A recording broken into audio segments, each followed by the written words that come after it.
Hi guys, today we are going to be doing the mini NCW. I have done it with the double capped rivets.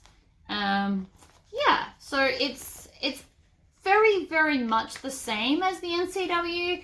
There's just like one or two little differences. So if you'd like to see how I make this one, please stay tuned. Alrighty, here we go.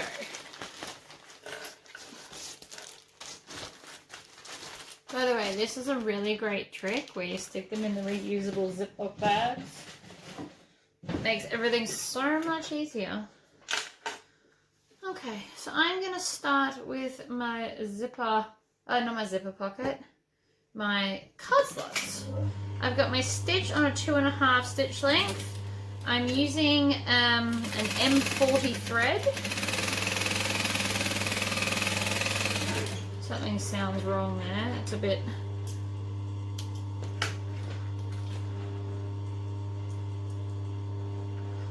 There we go.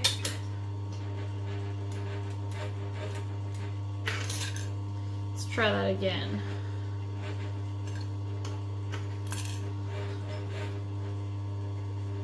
The stitching's fine on that one, but there we go, that's better.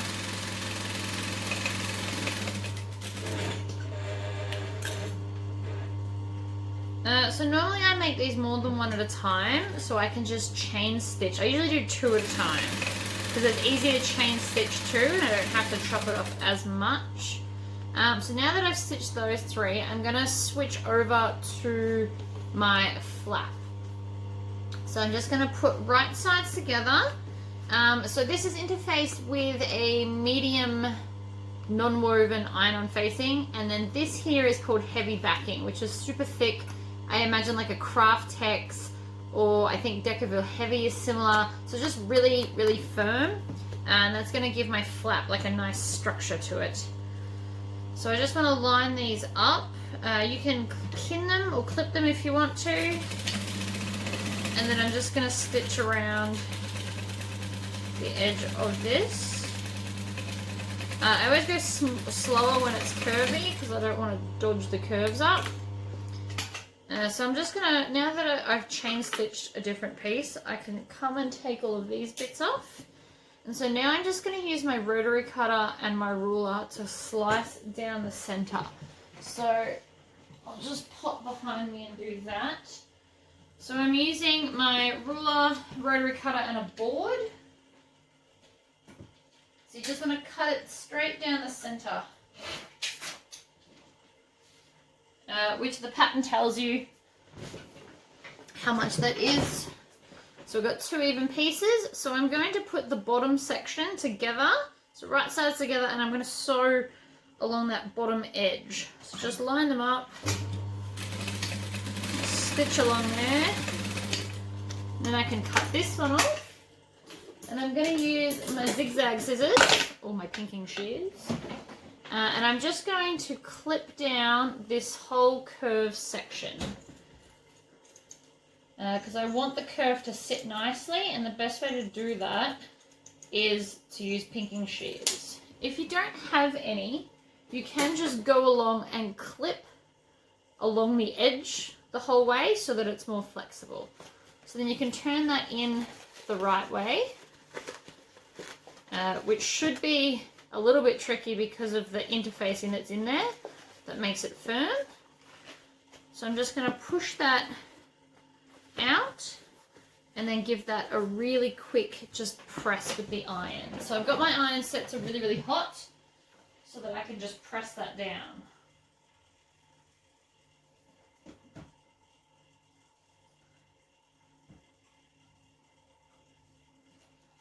Okay.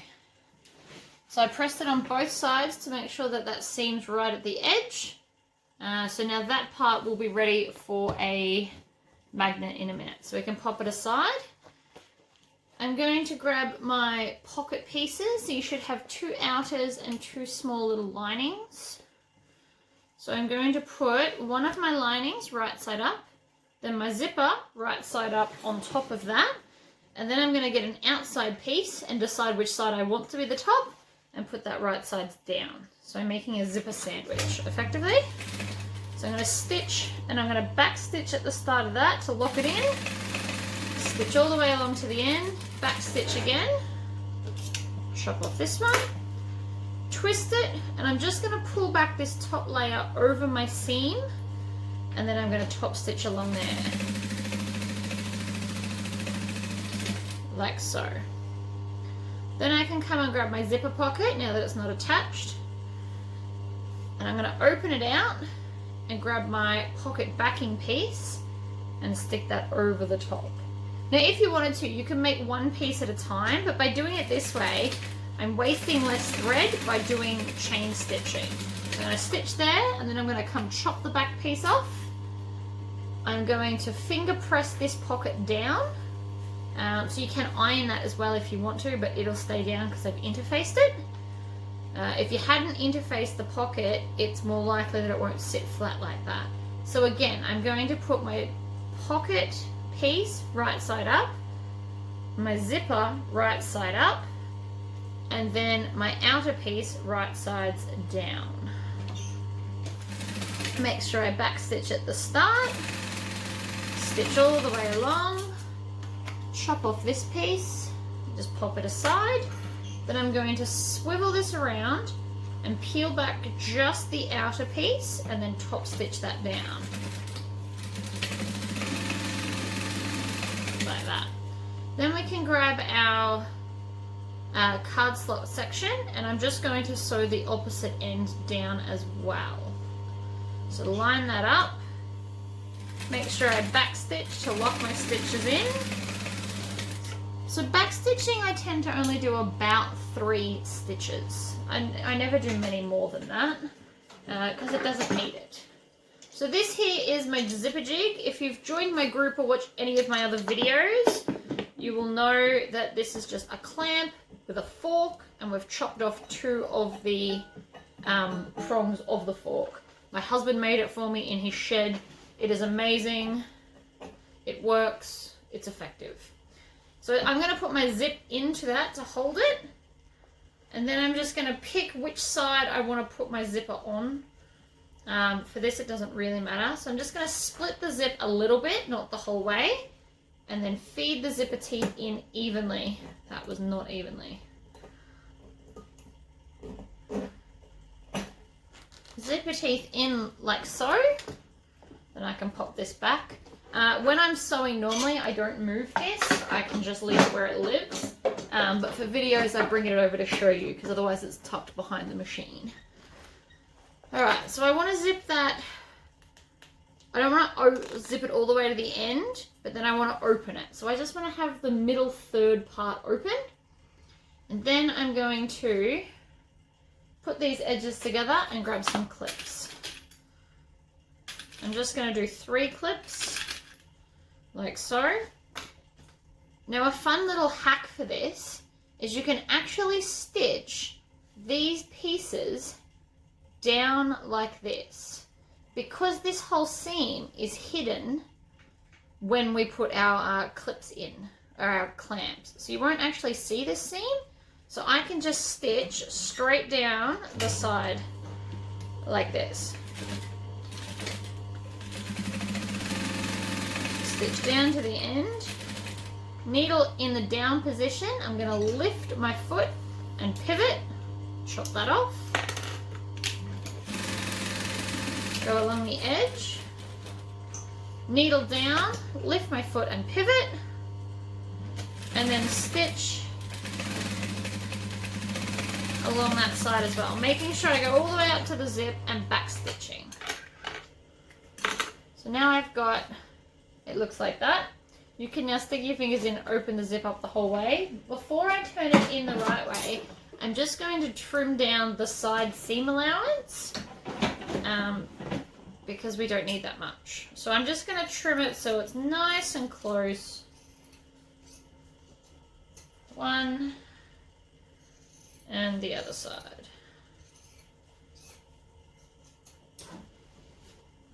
So now we can turn it in the right way.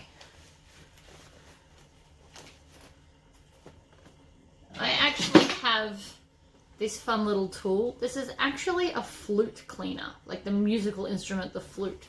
So I actually use this and to poke out my corners because it's gentle enough it's not going to stab through the fabric, but it's pointy enough that it gets the corners out pretty well. So I love this. This is a very non-sewing sewing tool. All right. So now that we've got our pockets and we've got our zipper pocket, what I want to do is I want to turn this the right side out. So it's all going to unaccordion, but that's okay. So then I'm going to go and I'm going to press those two seams that I did, and I also want to press this flat. Ironing makes good sewing, so I'm just going to iron that.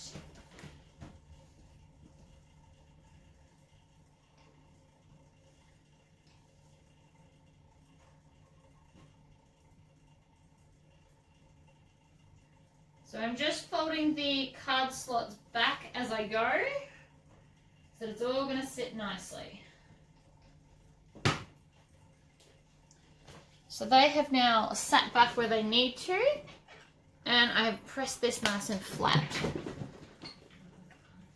So the first thing I'm going to do is that I'm just going to put a top stitch along the bottom end of the little zipper pouch section. Like that, and then I'm going to top stitch all the way around this. So I'm going to get to the edge, and then to make sure I'm in my seam allowance, I'm going to have my needle down and pivot, and then I'm going to stitch all of the pocket pieces so that they can't move in the future. And then I'm going to top stitch this edge.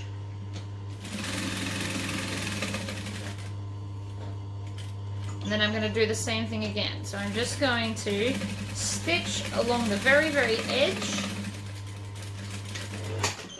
so that now, no matter what, that is now just one piece and it can't come undone. So that's two pieces complete. Well, actually that's three pieces complete. So I'm just going to chop my tails off there. I can pop this one aside. And now I'm going to want to put all my markings and my magnets into this. So the first thing I want to do, I'm sorry I'm going to have to move the camera. My pattern was underneath it. So this is the pattern. It's got a little bit of tape because my child decided it'd be fun to chop it into pieces. So I've just taped it back together. It's fine. So what I did was I printed double the amount and then stuck them together down the center, and then I put an actual hole punch where the magnet needs to go. You'll also see that I've got two holes within this section here. So what I can do is on my lining panel, I can line all this up and then use those two central holes to mark 2 points that I can then rotary cut or cut from point A to point B. So I'm going to draw the line instead of rotary cut so that you can see. And this hole that we're making will be where I turn the bag through. So I'm just going to fold it over and do a little snip to be able to get my scissors in there. And then I'm just going to cut up to that point and then twist it around and cut to that point. So now I have this random hole in the middle of my piece.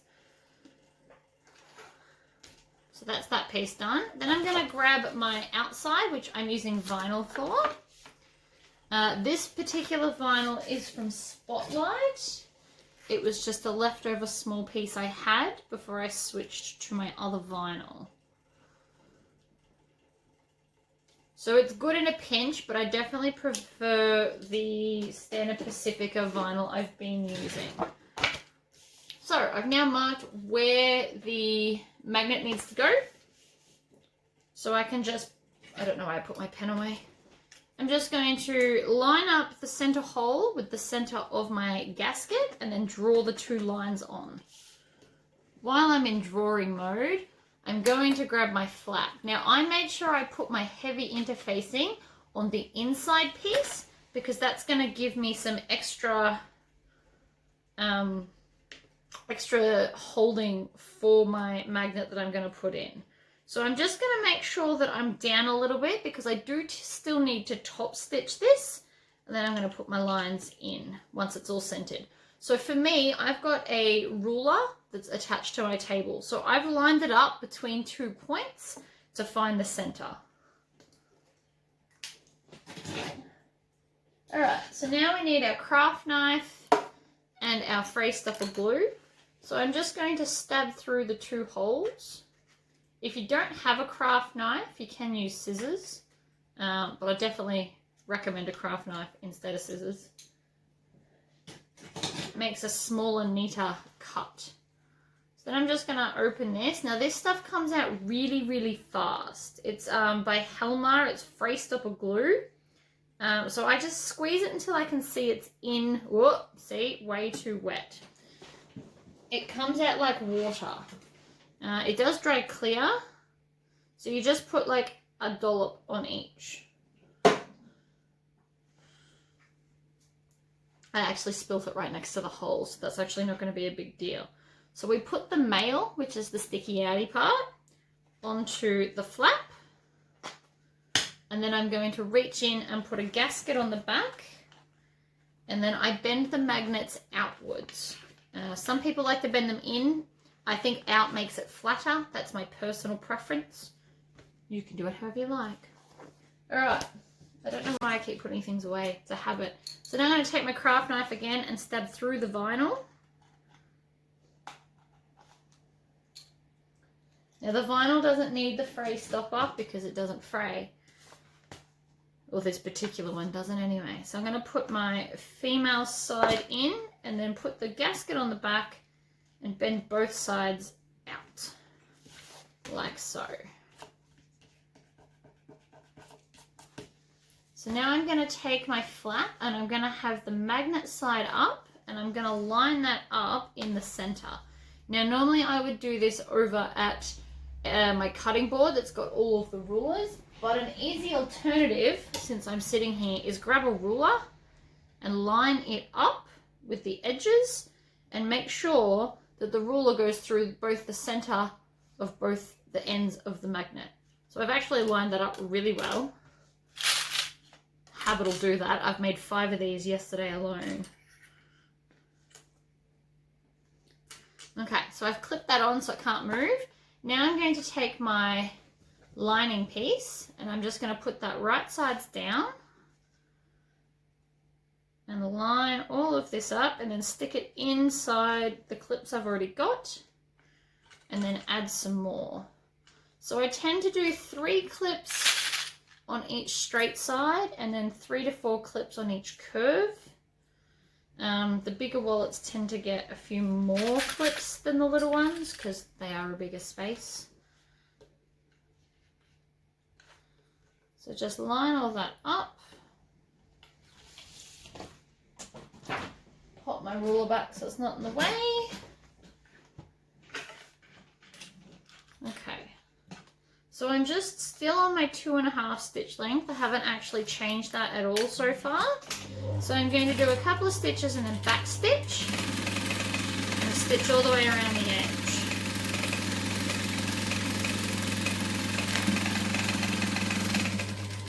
You heard me slow down a little bit there. That's because I went up onto the more layers and I didn't want it to slip. So once I get back to the start, I also back stitch. Locks all my stitches in so nothing's going to come undone. Now I'm going to grab my zigzag scissors, which if you're looking to buy them, they're called pinking shears. But I prefer to say zigzag scissors. It makes me happy. And I'm just going to cut off all this excess at the curve.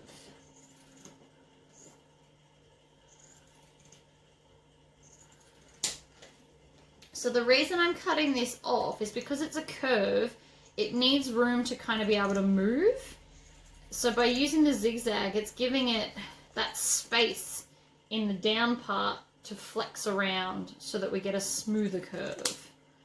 Another alternative to this is, again, you can just make lots of little snips on the curve. So you can use snips or scissors. Just be very careful that you don't snip your threads. If you do, just go back and re-stitch it so that it won't come undone. Okay, so now I'm going to grab the flap, and the first thing I'm going to pull through the gap is the flap. So once you've pulled that out, you can then just maneuver the rest of it. I quite often use my thumbs to push it through the hole.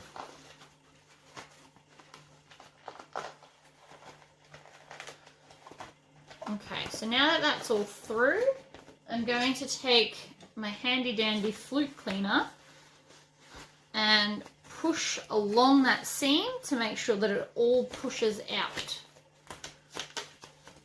So I'm just pushing that seam, not so hard that I'm trying to break through it, but I'm just making sure that it is all the way out.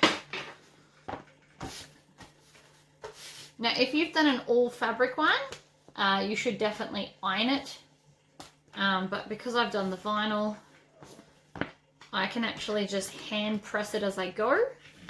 So I'm actually going to put up my stitch length to a 3 3/4, just a little bit longer while I'm top stitching through this, because I want it to look neat. And I'm starting about 1/4 of an inch before the start of the flap, because that way the start and stop will be hidden when we stitch the next section.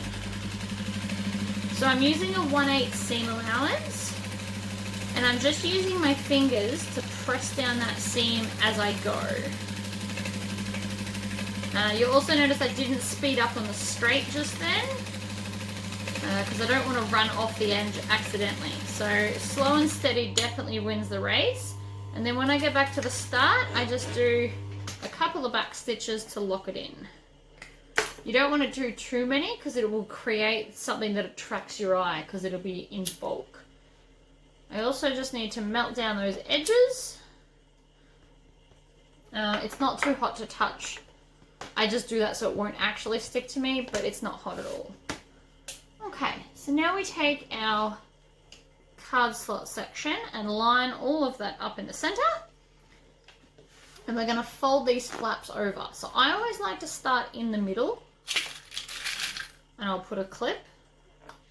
That way it can't move. Then I'll work my way from one end to the other, making sure that it's pulled all the way to the edge. And then again, we go up to the top and make sure it's pulled all the way to the edge, because we want to hide this raw edge here in the seam allowance that we're going to stitch. So if it's not on the edge, you won't catch it.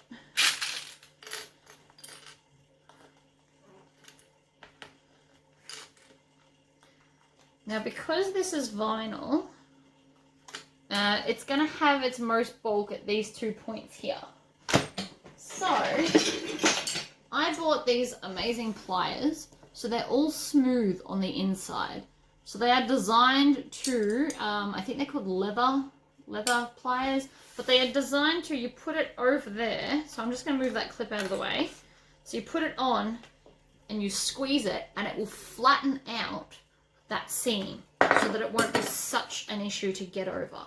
So I always do that on just these 2 points here. You can do it at the other end as well, but I find that this is the worst part because it's also got the excess from your flap in there. So we just squish it down. I got these on eBay. I think they were, I want to say $11 Australian. Alright, so now we're going to leave it on our longer stitch length, and I'm going to stitch 1/4 inch from the edge. So I'm going to do a couple of stitches and then back stitch. So then when we get to here, we're actually going to do a 1/4 stitch over the flap edge, because that's what lines up.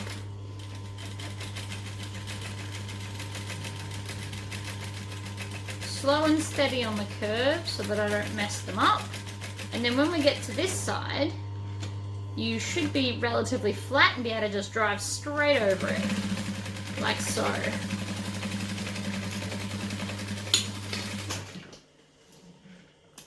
Chop off your tails, and then we're going to melt them as well. So don't melt it if you're using a cotton thread. This is a bonded, I want to say bonded nylon. Bonded nylon, an M40. This is the last of my old supply. I found a new supply that's amazing. So my new threads are all going to come from there. So then you just want to pull this and make sure that you don't have any of the raw edge showing through. If you do, unpick it, shove it in, and make sure you can do it. The problem that you may have is that because you've stitched your vinyl, you're going to have the holes. So you either need to try and make sure that you stitch back through the same holes, or try and erase them by melting them and then smushing them with your finger. So I always have my zipper pull go from left to right. So that's the way I'm going to sit it in the wallet. And then I'm just going to line this up in the center.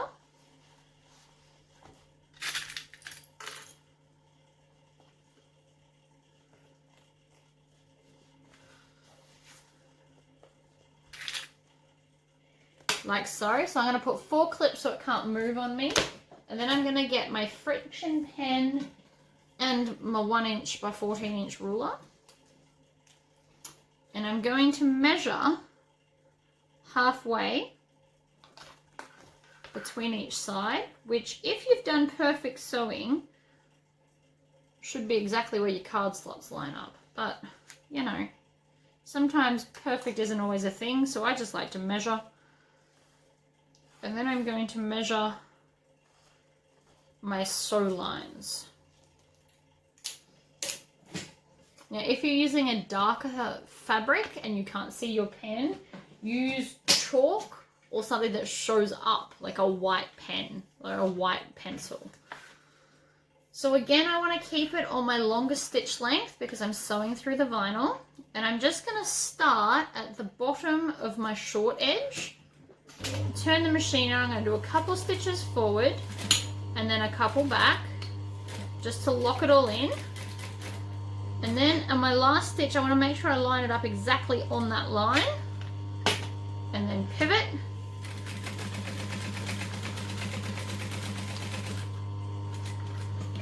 Pivot again.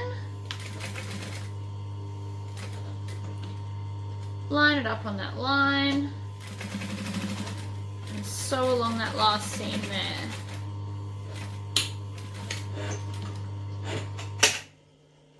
I just need to get my... So I'm just chopping off my tails. And then I'm going to melt those ends so that they don't go anywhere.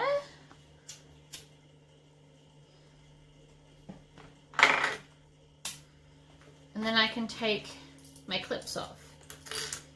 So for the most part it is done. So you can now actually close it and check to make sure that everything's lined up and looking good.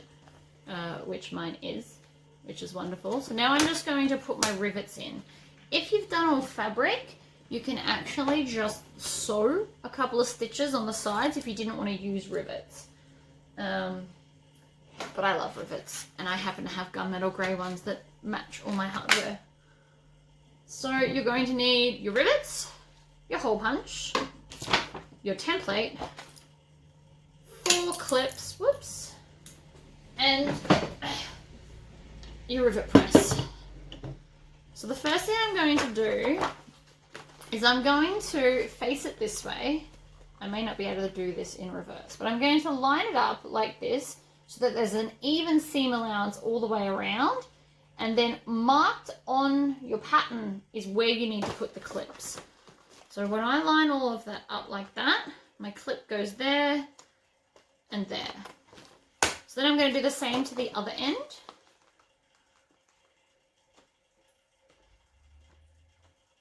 So there and there. That may seem tedious, but that is the best way that I have found to do it. Some people measure with a ruler. It's not for me, so I don't.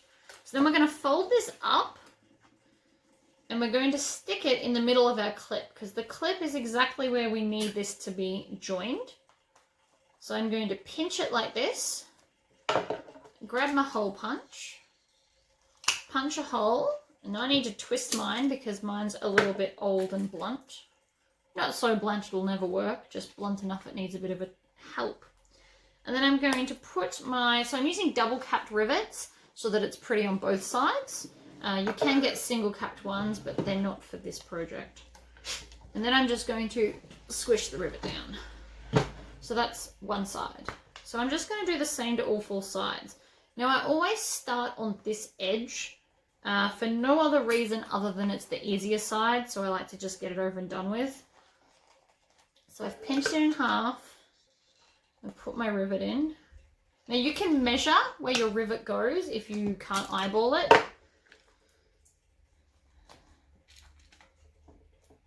But I have made so many of these. So again, put the rivet on and squish it down. So now I've just got my top 2.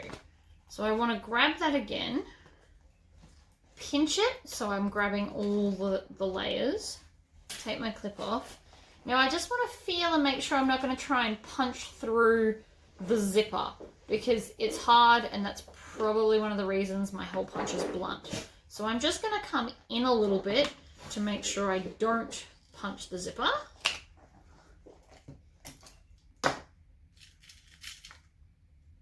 And that one, so see this one's got no cap on the back. So it's technically not a double capped rivet because it's missing a part. These things happen. So I can still use that rivet, but I would use it on a different project where I don't need to see the back. Squish it down. Now we've just got the last side. So again, we line up the zipper in the middle of that. Puppy, what are you doing? I'm not sure what he's doing. Scratching? Alright, so again, we're just going to make sure we're feeling so we're not punching through the zipper, and you want to line up and do your hole punch in approximately the same spot on this side. Put a double capped rivet in, and then your cap on the back. So most of the time you'll hear it click, or you'll feel it take like a big click in. So there we go. So now you should be able to do that up, and everything lines up nice and straight. And that is how I make the mini NCW. I hope you enjoyed this tutorial, and I will see you for the next one.